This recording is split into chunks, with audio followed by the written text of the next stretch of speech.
अचलपूर पंचायत समितीचे गटविकास अधिकारी सुधीर अरबट यांनी आज 14 फेब्रुवारी रोजी असं काय केलं की थेट त्यांनी हातातच झाडू घेतला।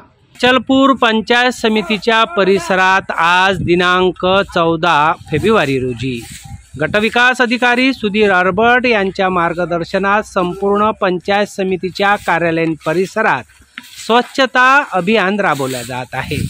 परिसरातील कचरा आणि इतर सर्व एकत्र करत त्याची योग्य त्या पद्धतीने विल्हेवाट लावल्या जात आहे। शासनाच्या निर्देशाप्रमाणे 100 दिवसाचा एक विशेष कार्यक्रम मुख्यमंत्र्यांनी घोषित केला आहे। याच कार्यक्रमाला अनुसरून गटविकास अधिकारी आणि पंचायत समितीच्या कर्मचाऱ्यांनी स्वच्छता अभियान आपल्या कार्यालय परिसरात राबवले। यावेळी त्यांनी परिसर पूर्ण स्वच्छ केला, सोबतच पिण्याच्या पाण्याची योग्य ती व्यवस्थाही केली। त्या ठिकाणीही योग्य ती कलरिंग व स्वच्छता ठेवत पाण्याचे ठिकाण योग्य केले।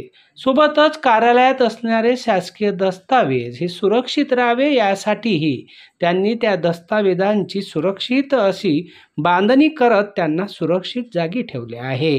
अशा प्रकारे विविध स्वच्छता संबंधित उपक्रम पंचायत समितीत राबवण्यासाठी थेट गटविकास अधिकारी यांनी हातात झाडू घेत सोबत कर्मचाऱ्यांना घेऊन आपला परिसर स्वच्छ केला आणि इतरांनाही आपला शासकीय परिसर स्वच्छ ठेवण्याचे आवाहन केले आहे। सानू खानसह जितेंद्र रोडे, अध्ययन समाचार लाईव्ह, परतवाडा। महोदय यांनी 100 दिवसाचा कार्यक्रम लावलेला आहे। जवळपास 13 एप्रिल 2025 पर्यंत आपल्याला ही मोहीम हातात घ्यायची आहे।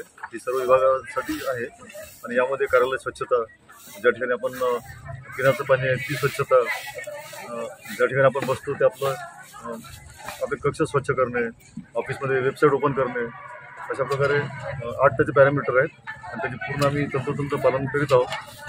आणि यामुळे आमचं कार्यालयसुद्धा परिसरसुद्धा स्वच्छ होत आहे आणि स्वच्छतेमुळे एक काम करण्याचा एक वेगळा उत्साह निर्माण होतो।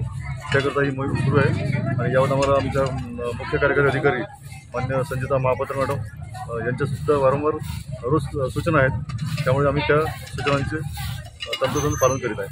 आपल्या अधीनस्थ असणाऱ्या ग्रामपंचायत असेल, आरोग्य विभाग असेल, त्यांना काय संदेश द्याल, त्यांना काय सूचना असेल? तर त्यांना सुद्धा सर्व हे लागू आहे। ज्यावरती शासनाचा आदेश आहे तो सर्व डिपार्टमेंटला लागू आहे। नुसतं म्हणजे नॉट ओन्ली पंचायत समिती, जेवढे काही डिपार्टमेंट आहेत, आरोग्य असो, शिक्षण असो, इव्हन इतर डिपार्टमेंटला सुद्धा लागू आहे।